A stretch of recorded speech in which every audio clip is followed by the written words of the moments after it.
Hello everyone, we're here with Three Sisters Nixtamal. I'm in Portland, Oregon. My name is Adriana. I'm a naturopathic doctor here in Portland, but also a business owner. And my business partner, Wendy, is taking the video. So thank you, Wendy. Welcome everyone. So we're here to talk about corn and how the process of nixtamalization, how to make tortilla. I'm gonna make a tortilla, a sopa, and a quesadilla for you.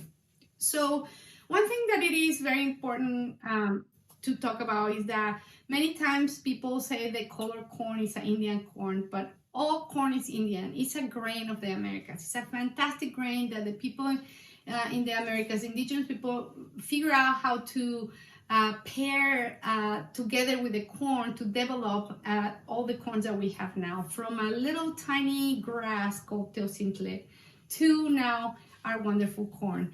In this case, I brought some dry yellow corn, which is very beautiful. This corn gets cooked in limestone. That's the process of nixtamalization. We make a solution with limestone, which is calcium hydroxide, and then we cook the corn there in limestone. Then once the corn begins to peel off skin, called the part of the pericarp, it looks gooey, begins kind of like gelatinized a little bit inside. It gets a little gooey and you can like see a little bit of the skin. I don't know if you can see it, but it's a little bit of the skin that comes off of the corn. That's what you can see. In this one, we can see also in the blue, the skin coming off, as well as in the white. So it becomes gooey, and that's what you want. You don't want it to overcook and then open up, because it will absorb too much of the limestone. And what happens, it becomes a little more bitter and a little prickly in your mouth, okay? This is a great process that began thousands of years ago. And it's fantastic because we as humans cannot digest very well corn this way, that is dry. But this process makes the corn so much easier to digest. So it kind of, what it does is like gelatinize some areas of the corn. It makes it more bioavailable. Some of the nutrients like niacin, which is vitamin B3, which is very important. And then we also have more viability and easier to absorb nutrients like our minerals, like zinc and iron from the corn, and other vitamins as well.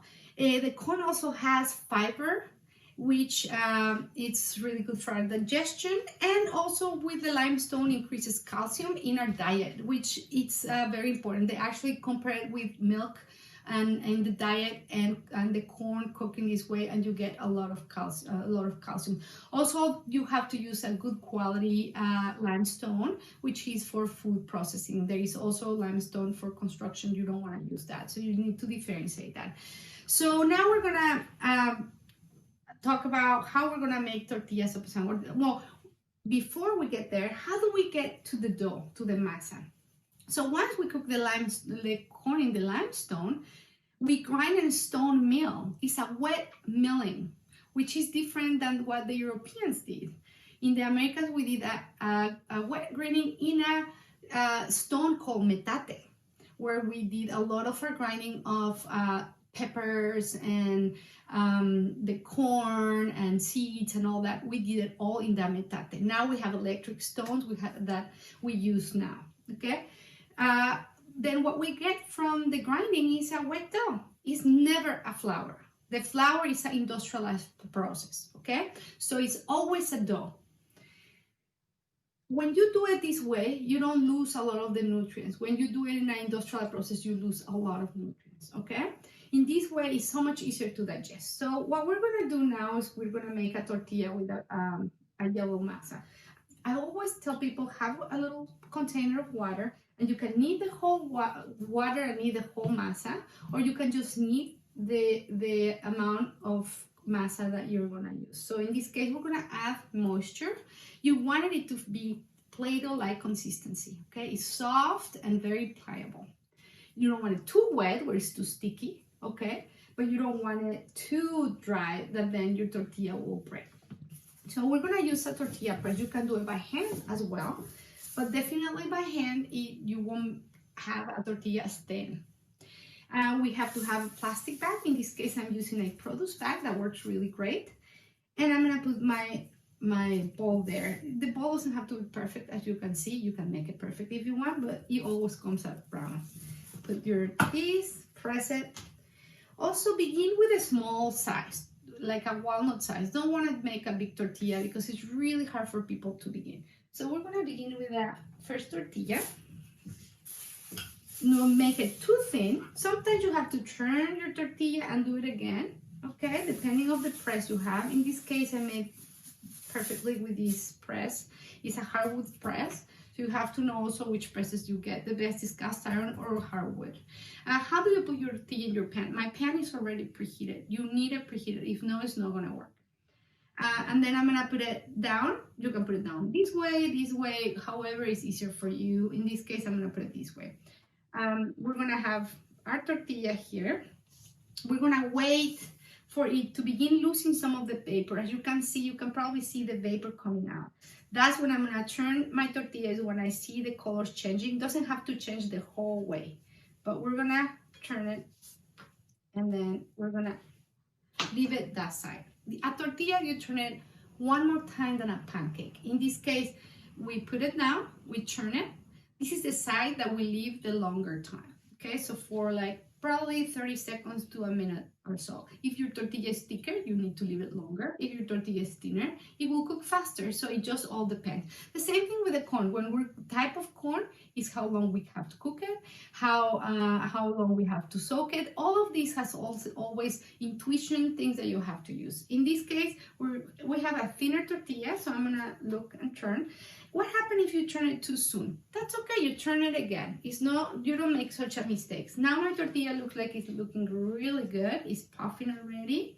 And you can use like a spatula to help puff a little bit more, or you just let it puff the way the tortilla wants to. If it's not puffing, what's the reason? One, maybe it has a hole. In this case, it has a little hole in here, but it still puffs really well. Two, you didn't add enough water in your dough. Your pan is not hot enough, and you forgot to turn it, or you turn it too soon, okay? So that's our tortilla, looks great. I'm gonna put it down here. Now we're gonna make a quesadilla with the white masa in this case. Also, depending on the corn is how much nutrition you get. The white corn has less nutrients. The yellow corn, for example, has more carotenoids. That's why it's yellow, like carrots and all those yellow, orange colored foods. The blue will have more antioxidants like blueberries and, you know, purple foods, okay? So it all depends too. I'm gonna press it now. And a little bit more. And we're gonna make our quesadilla. This is the easiest quesadilla where you don't have to cook the tortilla ahead of time. You just put your tortilla, add any cheese you want. So I'm gonna add, usually we use Oaxaca cheese, but you can use mozzarella cheese, you can use pretty much any cheese you want. And in this case, I'm using one called botanero that has also peppers and cilantro on it. It's delicious. Now, instead of turning the tortilla, we're gonna close it, okay? So once we're gonna, right now, it looks like it lost some of the vapor here. I'm gonna close it and I'm gonna let it cook, okay? While this is cooking, we're gonna make another thing called sope. It's like a little basket. We're gonna add water into our masa. We're gonna knead it, okay? The kneading, sometimes if the masa has been cold in the refrigerator for a while, it's harder, so you do need to knead it more. This one is just really fresh, super soft and warm. So you need to knead it, and then once it's nice, like Play-Doh, then we can make our wonderful sope. I'm gonna turn this one, looking great. The sope is easier to do by hand if you wanted to, because it's a thicker tortilla. So I'm gonna do that, and then I'm gonna turn it. You can turn the whole bag, or you can turn just the masa. Okay, I think it looks beautiful. I tell people, do not make it too thick if you're not gonna deep fry it. If you're not gonna deep fry it, a 1/4 inch works great. So we're gonna put it there to cook. And as you see, I'm not putting any oil. This is a dry pan. You can add oil too. You know, things with oil always taste good. Okay, so we're gonna wait for that. And the quesadilla is looking great. Once my cheese begins to boil and it gets browning, then it's gonna be ready. As I tell you, you can add a little water into, a little oil into that. So I'm gonna turn that. When it's a thicker tortilla, it's harder to know when to turn it. So sometimes I just, you know, turn it and looks pretty good. And then if it's thicker, it's gonna take longer, as I told you with that tortilla. It's thicker, it's gonna take longer, so you just need more patience. And sometimes the sope, the stick also puffs, which is good too. Okay, it's looking really good. I can even smell it and hear it. Hear the boiling of the cheese. It's wonderful. So I really got interested in, you know, the nutrition of these because I'm a naturopathic doctor. Wendy is a chef, so then both with our background has been really, really strong. That's why our business is so strong. And we met in Primera Yoga. We began our business, you know, as mothers in 2012. And here we are, you know, in 2020, still going. I'm gonna turn this now. And, you know, as I tell you, you can use the spatula to help it puff, or you can use this, or your fingers, you know. Also, sometimes people put another tortilla to give some weight and help it puff a little bit. The weight helps that. Why do we want the vapor? It keeps moisture inside, makes your tortilla stay softer. If it doesn't puff, don't worry, it's so fresh, it's not gonna be a big deal. But as I tell you, there is the moisture, the heat of your pan, you forgot to turn it, you turn it too soon. And so now we're gonna do a sope. You could do a gordita. You can open up this that is puffing and make it like a pita bread. Just be careful, the vapor can burn your fingers. Now I'm gonna do my sope. I always tell people you're gonna get burn your fingers, so use water. And what you wanna really do is you want to do it right away. You don't want to wait for them to dry because you won't be able to do this, okay? So use the thumb to pinch and pull the dough to the side, and the index finger will be more helpful, more as a wall, okay? So I'm gonna just do it like this for you to see it, okay? So I'm pushing the dough, breaking it, and pushing the dough to the side. Now I'm gonna show you how it's done a little faster, like this.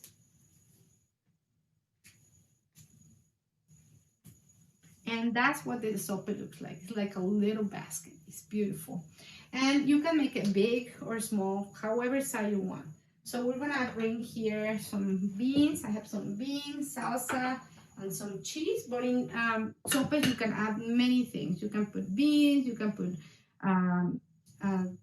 chicken on top, onions, lettuce, you know, vegetables, lentils, anything. Usually the classic one is with beans, salsa, and cheese. Those are the classic sopas. So I'm gonna do that. I'm gonna add a little bit of green salsa that we have around here that Wendy made. So Wendy set up all these for us to be able to do this today. And I'm gonna decrease the fire in here because we don't need it anymore.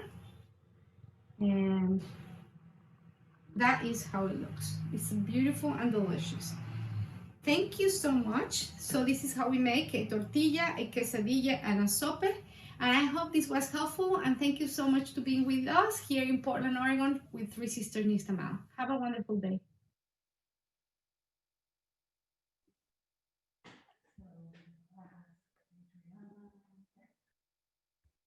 Hi, Adriana.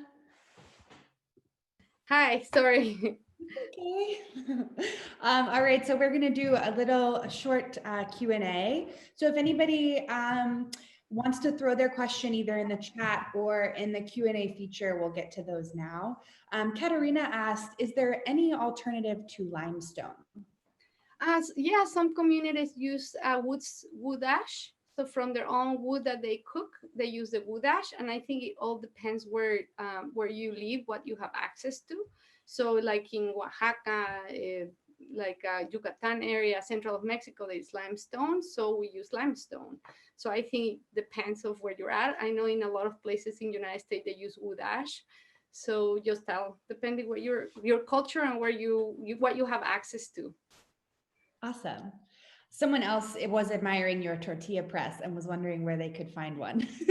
I got that one in Mexico, in Michoacan, and it's a hardwood. You want to make sure you want a hardwood. Softwood will like dent when you're making tortillas. After a while, it'll dent. So with hardwood, I wish I can get more. I'm trying to convince my brother to make me some. He works with wood, so I'm working on it. But yeah, I got quite a market if you did. Yeah, but I'm not sure yet. I was lucky to find that. Yeah. I'm curious how your background, you spoke about this a little bit in the video, but I'm curious how your background as a naturopath has kind of influenced your relationships to grain and cooking, and specifically how you make tortillas. Well, I really began this business as, I think it's like a call from the spirit of the corn, because that's the path that opened up for me. But the nutrition of how we cook traditional foods is very important. And so as a naturopath, that influence, like, okay, we have the difference between the industrialized and what people have been making traditionally. And, you can see the changes on health in a lot of communities from when they move from their traditional food to a more industrialized food. So I think going back to the roots of what we're eating, so maintaining the nutrients, so even from like the planting of the corn, like you don't want, like, monoculture is not as healthy as polyculture. So we, because you get other things like the three sisters, like the corn, squash, and the beans, but also other plants grow around. So for example, we have quelites, and there is something called romeritos, and we have huauzontles. All of these greens that get put in the mix with all what is planted, then it brings a lot of nutrition, and we're moving away from that and losing the culture of eating all these other foods that grow together, and limiting our nutritional values. So for example, quelites and all these greens that I'm talking about have like zinc and copper and iron and antioxidants, and it's like they're super rich. And then when you cook, you have corn from different varieties, you get different nutrients as well. And when you cook in limestone, it kind of really makes it easier to digest. And so the traditional way of food is like easier to digest, you get more nutrients, you're giving to the land is giving to you, and then you eat in community. So that's, I think, is that answer the question? Yes, that's beautiful. Thank you so much. Great. Well, I think that's all the questions. If you want to quickly just let everyone know how they can find you and follow Three Sisters and what you guys are doing in Portland. Okay. Well, we have an Instagram. We're older people, so we're not as big as posters. We do have our Facebook. Our business has been mostly